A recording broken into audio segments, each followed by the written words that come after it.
ఎవరు కొట్టారమ్మా మిమ్మల్ని? వాళ్ళ శిష్యులే కొట్టారు.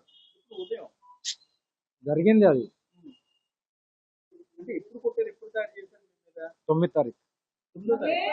నేను వేరే పనిలో ఉండి శివరాత్రి కదా ఆ బిజీలో ఉన్నాను.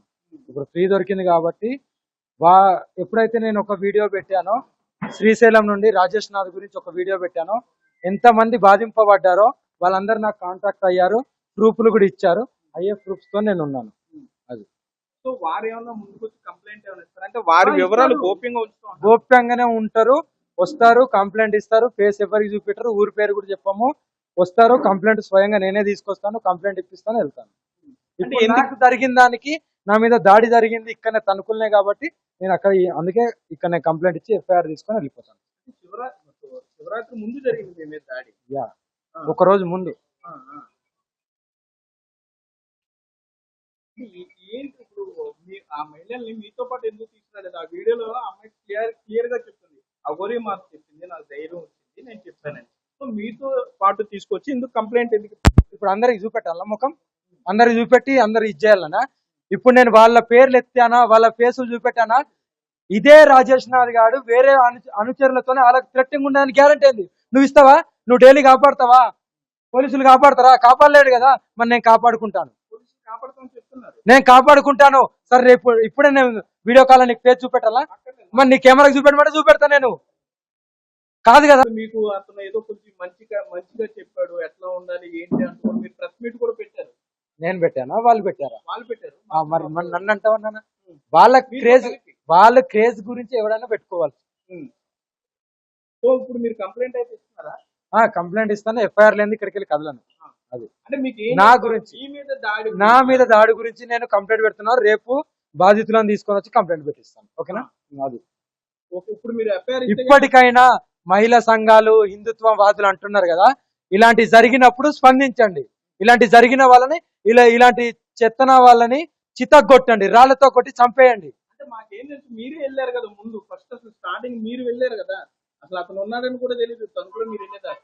మాకు మీ తణుకేనా? మా తణుకు అది ఏలూరు. మరి ఏలూరు వాళ్ళకు తణుకు అంటే తణుకులు ఉన్న వాళ్ళకి సగం మందికి తెలియదు అంటే అలాగే ఉంటది. మరి దొంగలు అందరికి తెలియరు. అదే చెప్తున్నా కదా, ఎవరైతే గురువు అనే ముసుగులో ఉన్నాడో బట్ట కడతాం అని నాకు వేరే గురువు చెప్తే ఒకసారి వెళ్ళిరా అమ్మ పిలుస్తుండు అంటే నేను ఇదే వైజాగ్ వెళ్ళాను కదా, వైజాగ్ నుండి ఎలాగో హైదరాబాద్ వెళ్తున్నా కదా అని అదే తోవల గానీ వచ్చిన వెంటనే గుడ్డ కట్టాడు, వెళ్ళిపోయినాం, అంతవరకే. ఇంకా స్నేహం ఏం లేదు మీకు? స్నేహం గాళ్ళతో, దొంగన కొడుకులతో నాకేం స్నేహం? మీకు చూపించాడు గన్లు? చూపించాడు. ఇప్పుడు నా ముంగట నిలబెట్టు, నేను చంపకపోతే అడుగు. మాయ ఎత్తాడు, దొంగోళ్ళు ఎందుకు ఎత్తారు? సో మీకు ఎప్పుడు తెలుసు యువకుల్ని ఇలా మోసం చేస్తున్నారని? ఎప్పుడు కాంటాక్ట్ అయ్యారు? నేను మొన్న నన్ను 1 లక్ష రూపాయలు అడిగిండు.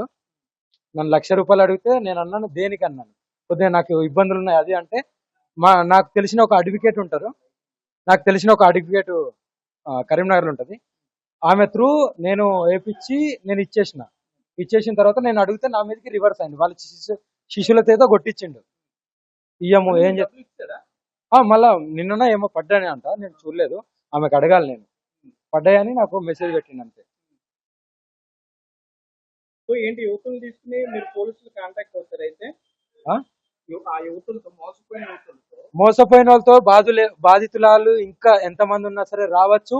మీకు ఈ అఘోరి అమ్మ ఉంటది, నా ప్రాణం పోయినా సరే అందరినీ మహిళలను నేను కాపాడుకుంటాను. అది నా ప్రాణానికి నాకు లెక్కలేదు, కానీ ఇలాంటి దొంగలను మాత్రం శిక్షించే వరకు నేను నిద్ర కూడా పోను. ఒక్క యువతేనా ఇంకా ఒక్కరికన్నా ఎక్కువ మంది ఉన్నారు? చాలా మంది ఉన్నారు నాన్న, డబ్బులు తీసుకున్న వాళ్ళు ఫోన్లు చేస్తున్నారు, ఇంకా వేరే వాళ్ళు ఫోన్ చేస్తున్నారు, అన్ని ఉన్నాయి, మీకే త్వరలో వస్తాయి. మీ మీద దాడి చేసినప్పుడు వీడియోలు ఫోటోలు ఏమైనా ఉన్నాయా? వాళ్ళు నేను నా మీద దాడి జరిగితే నేను వీడియోలు తీసుకుంటాను. నేను ఒక్కదాన్నే ఉంటాను, నాకు శిష్యులు నేను పెట్టుకొని తిరగను, ఒక్కదాన్నే పోరాడతాను, ఒక్కదాన్నే చచ్చిపోతాను, ఒక్కదాన్నే నాకు అమ్మ కడుపులోకి వెళ్ళి బయటకు వచ్చా. ఇలాగే ఉంటాను కూడా. శిష్యులు ఎంతమంది ఉన్నా వాళ్ళు సాధనలోనే ఉండాలి. నాకు 5,000 6,000 మంది ఉన్నారు, కానీ సాధన చేసుకుంటూ హ్యాపీగా ఉండాలి. సరే, హిందుత్వంతో పాటు భారత రాజ్యాంగాన్ని చట్టాన్ని మీరు గౌరవిస్తారా లేదా? చెప్పండి. ఎందుకు మీరు సూసైడ్ చేసుకునే ప్రయత్నం? అది నేను ఆత్మార్పణ చేసుకుంటా, అది నా ఇష్టం, నా బతుకు నా ఇష్టం, అడిగే హక్కు ఎవరికి లేదు. నాకు న్యాయం జరగకపోతే, స్త్రీలకు న్యాయం జరగకపోతే నా ఇష్టం ఉన్నట్టు నేను చేసుకుంటా, ఆపడానికి ఎవరికి హక్కు లేదు. రాజ్యాంగమా ఏది లేదు నాకు. చెప్తున్నా కదా, నాకు తెలిసిందల్లా ఒకటే నినాదం, సనాతన ధర్మం. నేను ఏదైతే 3 నియమాలతో వచ్చానో, గో సంరక్షణ, స్త్రీల గురించి, సనాతన ధర్మం, వీటి గురించే నాకు. మీకు పోలీస్ స్టేషన్ల రాజ్యాంగమా, ఐ డోంట్ కేర్. అది నాకు అవసరమే లేదు. కదా, ఎందుకు అట్లా మీరు ఆత్మార్పడి ఇప్పుడు పోలీసులు కంగారు పడి సాధారణ ప్రజలు కంగారు పడిపోయి కంగారు పడమని ఎవరన్నారు? కంప్లైంట్ తీసుకుంటే ఎందుకు కంగారు పడతారు? అదే ఇక్కడ ఒక మర్డర్ వస్తే వాళ్ళవి మాత్రం తీసుకుంటారు, రేపిస్ట్ వస్తే వాళ్ళవి తీసుకుంటారు. మరి ఇక్కడ ఏం చేసిన